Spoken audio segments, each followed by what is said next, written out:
Começar nosso vídeo hoje, neste domingo, trazendo aqui alguns ensinamentos do economista José Cobori. Eu adaptei alguns ensinamentos deste notável economista. Veja, eu aprendo muito economia com ele. Veja, a dívida dos Estados Unidos é de 37 trilhões de dólares. Vai terminar 2025 com um déficit de mais 2 trilhões de dólares. Então vai para uma dívida de 39 trilhões de dólares. E eles acabam de aprovar a emissão de mais 5 trilhões de dólares. Né? Como é que os Estados Unidos vão pagar esta dívida? Não vão pagar. Né? É um problema que deixa de ser um problema quando você é o fortão da rua. Né? Veja, os Estados Unidos precisam defender a hegemonia do dólar, né, que o dólar continue sendo utilizado no sistema financeiro global. Defender a hegemonia do dólar significa defender que os países continuem utilizando o dólar como uma moeda de reserva mundial. Por quê? Veja, porque mantendo a hegemonia do dólar, né, os Estados Unidos mantêm o seu poder de continuar imprimindo dólar à vontade, né? Porque o mundo inteiro precisa utilizar o dólar. Mantendo a hegemonia do dólar, mantém um grande mercado, não é? Para quê? Para emitir mais dívida, né? E vender, simples assim. Os dólares de todos os países do mundo são investidos em títulos do Tesouro Americano. Títulos do Tesouro Americano. Bingo! Então, manter a hegemonia do dólar, manter um mercado aquecido e colocar a tua dívida para o mundo pagar. Essa é a jogada do imperialismo estadunidense. Dessa forma, os Estados Unidos mantêm a sua capacidade de se endividar na economia mundial. Então, quando o Trump faz ameaças para os países continuarem utilizando o dólar, por exemplo, quando ele ameaça os BRICS, que os BRICS não se atrevam a parar de utilizar o dólar, grita o Pato Donald, é porque ele precisa rolar a dívida, rolar a dívida. Veja, não é só aumentar a dívida, ele precisa rolar a dívida de 37 trilhões de dólares. O que é rolar? Obviamente, rolar a dívida é assim, é uma dívida que ele não vai pagar. Ele vai rolar. Não tem como pagar, tem como rolar. Tem como enrolar, vocês estão entendendo? Rolar, assim, ele emite de novo a dívida, né? Veja, ele vai emitir mais 5 trilhões. Esses 5 trilhões é que vão rolar. Ele não vai pagar os 37 trilhões, é impossível. Ele vai imprimir 5 trilhões e vai rolar esses 5 trilhões aí nos bancos. Bom, vamos tentar imaginar isso daí. Veja, imagine que você deve ao Itaú, né? E você não tem dinheiro para pagar, né? Bom, você vai lá no Bradesco e empresta dinheiro do Bradesco. E daí você paga o Itaú. Tá entendendo? Agora você deve para o Bradesco, não é assim? Bom, e agora você não tem dinheiro para pagar o Bradesco, né? Ora, você vai no Santander, ou no próprio Itaú, né? Bom, e daí paga o Bradesco. Rolar a dívida é isso daí. Você vai rolando a dívida, você vai enrolando, né? Bom, os Estados Unidos têm dívida vencendo todo ano, né? Ao invés de pagar, ele vai lá e pede dinheiro emprestado de novo, né? Por exemplo, para o banco central deles lá, para o Fed, né? Emite novos títulos, paga aqueles que estão vencendo e continua rolando. Né? Mas isso vai gerar uma dívida a mais, não é verdade? Veja, digamos que está vencendo 3 trilhões, ele vai precisar imprimir 5 trilhões, 3 da dívida e mais 2 que vai ser o déficit fiscal, né? E ele só consegue fazer isso daí porque todo mundo compra. Tem um mercado mundial para comprar os títulos da dívida americana, são papéis da dívida americana. Então ele precisa desesperadamente de uma guerra tarifária em todas as frentes. Então ele fecha com o Japão, veja, sobretaxou o Japão em 15%. E o Japão ainda se comprometeu a investir 500 bilhões de dólares na economia americana, né? A União Europeia fez a mesma coisa, 15% de tarifaço e vai gastar 650 bilhões na economia americana. Tudo isso para tentar se financiar, né? Garantir um fluxo de investimentos para os Estados Unidos, para que esse dinheiro entre nos Estados Unidos. Será que vai acontecer exatamente assim? Veja, daí ele abandona a OTAN, diz que não vai mais financiar a OTAN, agora A OTAN tem que se virar com a sua guerra lá na Europa, né? Sua guerra na Ucrânia, da Ucrânia contra a Rússia. Bom, então os países têm de fazer gastos militares que antes os Estados Unidos faziam. Daí ele impõe que os países da OTAN gastem 5% do seu PIB em defesa, obrigando os países a aumentar o gasto em defesa. Assim, ele não vai mais dar dinheiro para a OTAN e os países vão ter que dar, os países europeus terão que dar esse dinheiro para a OTAN. E quem vai vender os armamentos para a Europa? Os Estados Unidos, é claro.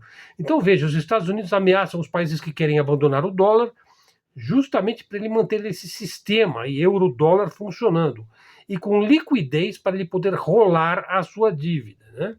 Então todas essas estratégias agressivas vão para cima de todos os países, inclusive dos seus aliados, para garantir a hegemonia do dólar e garantir o mercado para a sua dívida.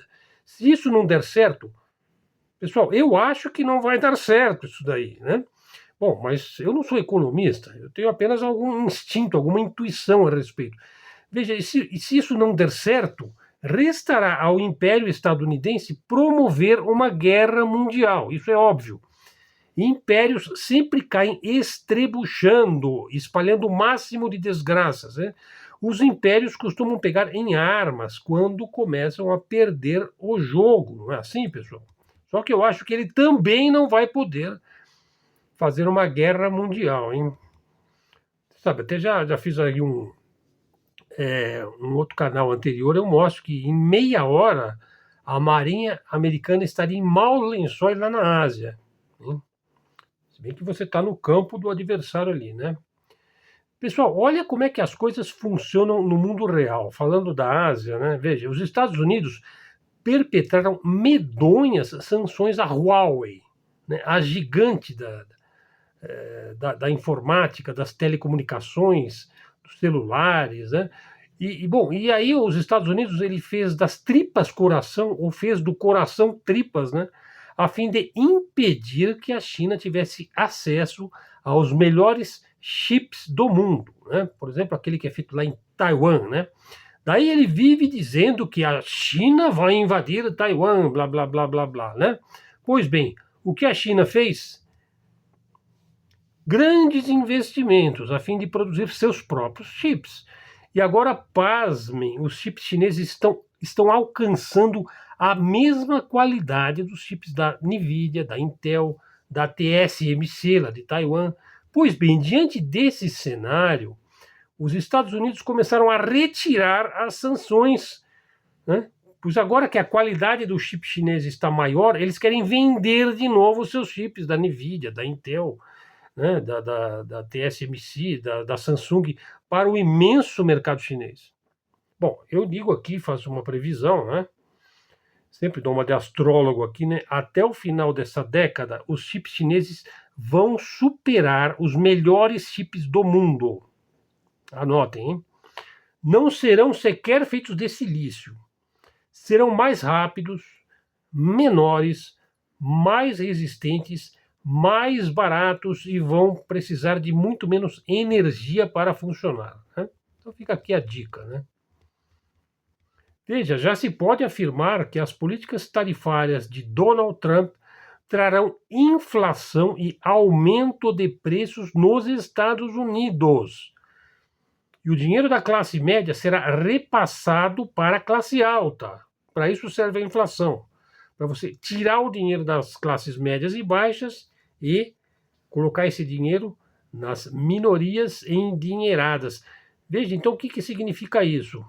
Significa que toda essa trama que o Trump, a trama do Trump, que ele está trumpando aí pelo mundo, vai servir para concentrar ainda mais a renda do povo norte-americano. O 1% é que vai ficar com a dinheirama, né? Que vai ser o resultado, uma parte das coisas que ele vai conseguir com esses tarifaços, né? Mais concentração de renda. Pessoal, esse dinheiro não vai melhorar as condições sociais da população. E isso é medonho, isso não é bom, hein? Bom, e o ano que vem vai ter eleições lá de midterm, as eleições de meio de mandato de 2026. Apenas imagine se o Trump perder a maioria no Congresso Nacional dos Estados Unidos, hein? Pessoal, eu vi aí um vídeo, uma coisa triste, medonha, de um rabino talmúdico. Veja, é claro que existem histórias muito edificantes no Talmud, mas também existem coisas assim impressionantemente. Bom, nem é bom dizer, hein? Eu já fiz vários vídeos sobre esse tema, né? Bom, ficou patente aí que as coisas que ele fala. Bom, enfim, ficou patente que o suposto povo escolhido é formado por latrocidas, né? Basta você assistir o vídeo e você vai concordar comigo, hein? Sociopatas, psicopatas. Não é por acaso que muitas pessoas, inclusive judeus, estão criticando pesadamente a política, né, israelense com relação ao povo palestino em Gaza. Olha aqui uma boa notícia que chegou agora aqui, olha, uma boa notícia. A Petrobras vai reduzir a dependência de fertilizantes importados. Veja, é uma coisa absolutamente incompreensível que um país de dimensões continentais como é o Brasil precise importar fertilizantes da Rússia, hein? Bom, isso tudo decorreu aí da privatização, né, das nossas refinarias, das nossas fábricas de fertilizantes, da nossa indústria de defesa, dos nossos estaleiros, das nossas indústrias, né? Principalmente quando começou aquela operação Lava Jato, que era para lavar tudo, né? Acabar com a indústria nacional, né? E daí o Brasil ficou dependente de fertilizantes, né? Veja, mas olha a boa notícia: 4 fábricas serão reativadas. Porque, olha, é incrível assim que privatiza-se indústrias estatais altamente estratégicas, privatiza-se a preço de banana, e aí sabe o que o comprador faz? Ele vai lá e fecha a fábrica, simplesmente. Se quer, ele leva a fábrica embora, ou reativa, ou retoma. Não, ele compra para fechar. Estão entendendo a loucura que é privatizar indústrias estratégicas? Mas agora vão reativar 4, veja, é um golaço, né? Uma no Paraná, uma na Bahia, uma em Sergipe e uma em Mato Grosso, pessoal. A meta é atender 35% da demanda nacional de ureia, né, produto essencial para fazer o fertilizante, até 2028. Bom, hoje, praticamente 100%, hein, é importado. Né? Se o Brasil não tivesse caído na lábia do neoliberalismo, né, com essa privatização selvagem de empresas estatais em diversas áreas, hoje seríamos independentes na produção de diversos produtos e não precisaríamos nos preocupar com importação externa, né? Numa época de taxas, né? De sanções, de tarifaços medonhos, né? Olha só, pessoal, tenho visto aí muitas pessoas dizendo que a culpa é da China, principalmente pessoas que usam cuequinha americana, né? E estrelinha de Davi na lapela ou no pescoço, né? Chapeuzinho maga, aliás, feito na China, né? O chapeuzinho maga. Veja, a propaganda americana é pueril, vê o mundo sob um viés supremacista que é insustentável. Não foi a China que prejudicou o trabalhador americano, né? Por exemplo, naquele cinturão lá do rio Mississippi, né? Veja, foi o governo do próprio Estados Unidos quem prejudicou a indústria e a produção dos Estados Unidos. Essa é a realidade, né? Mas é pior ainda, a política do Trump vai levar mais dinheiro para a elite americana e o povo vai seguir tendo dificuldades crescentes. Pessoal, eu não estou otimista, hein, com relação ao trumpismo. Aliás, eu disse, eu estou torcendo pelo Trump, hein? Eu falei isso ontem, hein? Por quê? Por quê? Porque eu acho que Estados Unidos enfraquecido vai ser muito bom para os 200 outros países do mundo, que poderão se desenvolver, crescer, enfim, estabelecer trocas comerciais sem sanções, sem tarifaços, sem nada desse bullying aí que ele está fazendo, né? A verdade é que o mundo criado lá no pós-Segunda Guerra Mundial, veja, foi planejado para ser multipolar. Olha que interessante. Aquele mundo pós-Segunda Guerra Mundial foi planejado para ser multipolar. Isso se refletiu claramente no Conselho de Segurança da ONU, do qual fazia parte os Estados Unidos, a Grã-Bretanha, a China, a Rússia. Aí veio a bipolaridade, característica da Guerra Fria. Isso vai de 1950 até 1990. Né? E o Conselho de Segurança da ONU ficava sempre naquele impasse. Né? E finalmente veio a unipolaridade dos Estados Unidos. Veja, essa unipolaridade eles podiam fazer o que quisessem. Por exemplo, trucidar 1 milhão de civis no Iraque, vendendo a falácia de que Saddam Hussein tem armas de destruição em massa. Pintaram e bordaram, fizeram guerras medonhas nesse período de 1991 a 2022. O que aconteceu em 2022? Não se pode mais falar que o mundo é unipolar, ou ele é um unipolarismo decadente. Né? Daí você vê aí toda essa balbúrdia aí que o seu presidente vem fazendo com o mundo. O fato é que a operação militar especial da Rússia na Ucrânia, do ponto de vista geopolítico, significou o fim da hegemonia estadunidense no mundo. Exercer um poder excessivo é fatal para a saúde. Né? Mesmo um indivíduo bem treinado, ele sabe que ele tem uma quota de treinamento diário. Né? Veja, até mesmo um pianista de concerto internacional, ele sabe que estudar 10 horas por dia, todo dia, é complicado, hein, pessoal? Um poder excessivo é fatal para a saúde. E daí veio o Trump para fingir poder absoluto. Ele vem fingindo que ele tem poder absoluto, enquanto ele está negociando um poder relativo dos Estados Unidos no mundo e decrescente. Isso está acontecendo. Os países não estão indo para aquele rumo exatamente como ele está sonhando, né? Pessoal, eu fiz uma pergunta lá no Facebook, que é assim, veja, o conservadorismo ativista, quem é que é conservador, ultraconservador e é ativista? Quer dizer, eu entendo que o indivíduo que é conservador, ele não é ativista, de forma nenhuma. O ativismo e conservadorismo é igual óleo e água, não combina. Se você é conservador, você não é ativista. Você não vai ficar vendendo a defesa da família, da propriedade. Enfim, quem é conservador e ponto. O indivíduo é conservador, né? Ele pratica isso consigo mesmo, com sua família, com seus amigos, no seu meio social, no seu trabalho, mas ele não é um ativista. Quem é ativista do conservadorismo?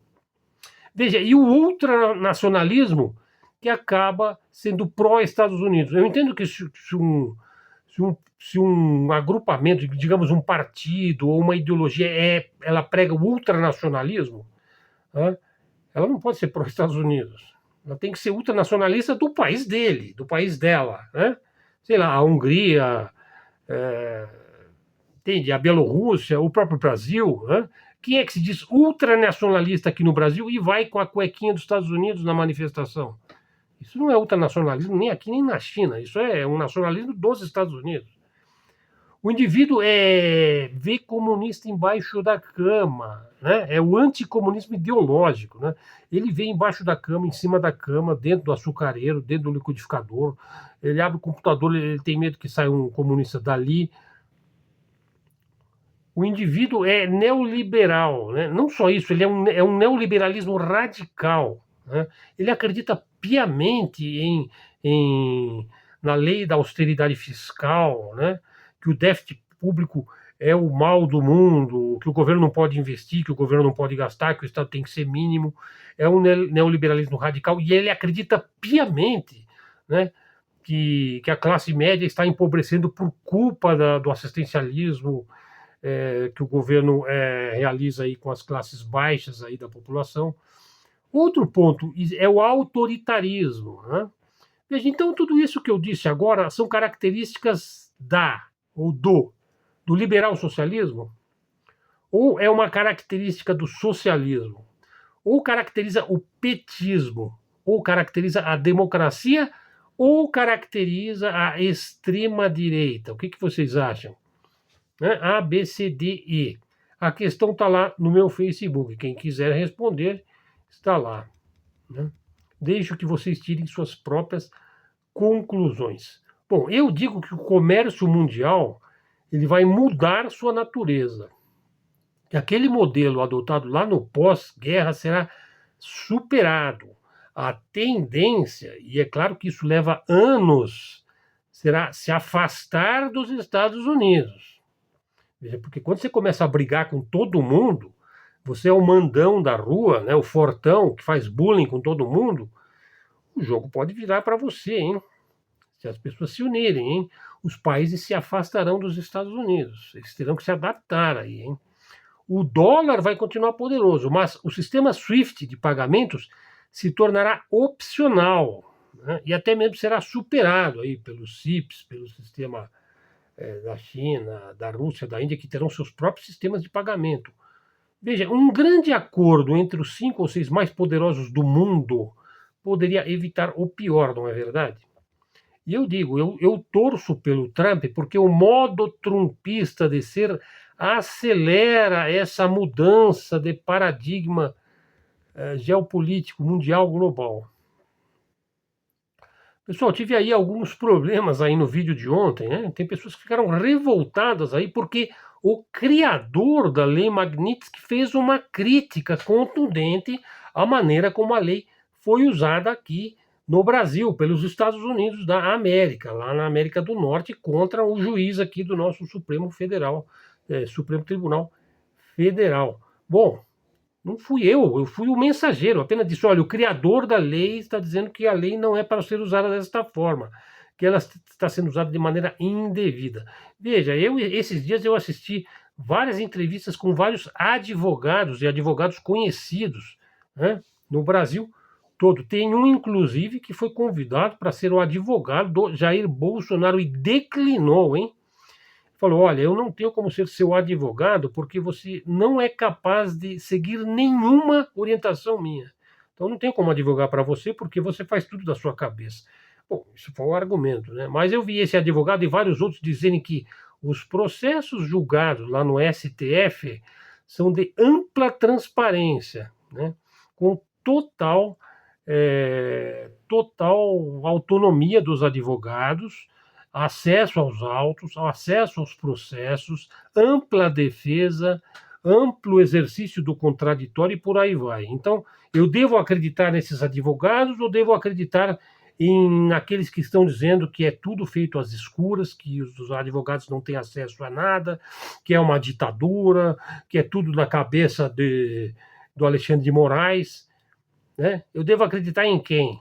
Né? Se você tem uma legião de advogados dizendo que há uma ampla defesa, um amplo exercício do contraditório e por aí vai, né?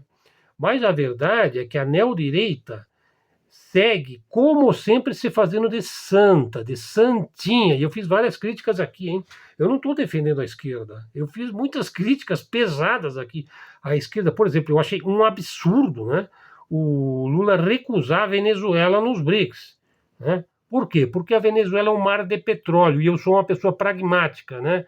Eu não jogo dinheiro na fogueira, né? Dinheiro não cai de árvore.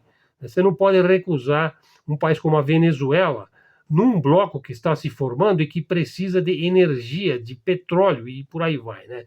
Mas isso é outra história. Veja, a neodireita segue se fazendo de santinha. Dizem que o 8 de janeiro foi uma infiltração do PT. Foi por isso que teve a quebradeira. Porque o movimento dos santinhos, do Paoco, estava infiltrado. E aí o Biden é que colocou o Lula, né? Sim, porque o Trump vai colocar o Bolsonaro, não é isso? E aí que clamar pela soberania agora é hipocrisia, porque foi o Biden que colocou o Lula, etc, etc. Veja, como eu sempre tenho dito, veja, a neodireita trumpista, implantada aqui no Brasil, incrustada aqui no Brasil, parasitada aqui no Brasil, essa neodireita nunca fará uma autocrítica, nunca. Nunca. Eles sempre estão certos, a culpa é sempre dos outros. É que nem o Trump lá, a culpa é da China. A culpa é da China. A culpa nunca é dos Estados Unidos, né? Nunca vão fazer uma autocrítica. Menosprezam seus adversários, né? são vítimas de sua incapacidade absoluta de adotar uma estratégia. Eles continuam fazendo as mesmas coisas erradas, acreditando que aquilo vai trazer um resultado certo. Pessoal, se você toca errado, o som nunca vai sair certo. Estão entendendo? Nunca. Mesmo que você toque 1 milhão de vezes errado, o som não vai sair certo. Então, essas táticas aí da neodireita são pura reação sentimental. Né? Além de ser pueril, é sentimental. É impulsiva, suas reações são impulsivas aos acontecimentos. Então, nessa toada, né, vão perder de novo, né? Em 2026, vão perder de novo. Pessoal, as coisas não vão bem na Grã-Bretanha, né? O Nigel Farage, ele falou, a Grã-Bretanha é o país lá do Charles, né? Do filho da rainha Elizabeth, que é o rei muçulmano Charles lá. Ele falou o seguinte, a Grã-Bretanha já trilha o caminho da derrocada social e da decadência. O colapso vem vindo. Veja, o Nigel Farage que falou isso daí, hein? Veja, e a neodireita reage aí às minhas postagens, né? E eu acho isso engraçado. Veja, o ponto é, repetindo, nunca fazem uma autocrítica. Seguem menosprezando aqueles que consideram seus maiores adversários. Você não deve jamais menosprezar seus adversários. Jamais. Né? Não, porque ele é cachaceiro, porque ele é ladrão, e é só xingamento, né? E você não sabe por que ele está lá, né? Veja, você menosprezar o seu adversário é a receita infalível da derrota. Já dizia Sun Tzu há milhares de anos, conheça o teu inimigo. O Sun Tzu, ele não dizia menospreze o teu inimigo, ignore o teu inimigo, xingue o teu inimigo. Não, ele nunca disse isso. Só que o indigente intelectual, ele não sabe a diferença entre conhece teu inimigo e menospreze o teu inimigo. Ele acha que é a mesma coisa. Não é a mesma coisa, pessoal. Bom, 27 minutos de vídeo, espero que vocês apreciem os nossos conteúdos, canal dedicado à análise geopolítica, geoeconômica e geoestratégica. Trouxe um tema aí do José Cobori, abordei assuntos diversos no decorrer deste vídeo da mídia alternativa, da mídia independente, canal de livre expressão e livre comunicação.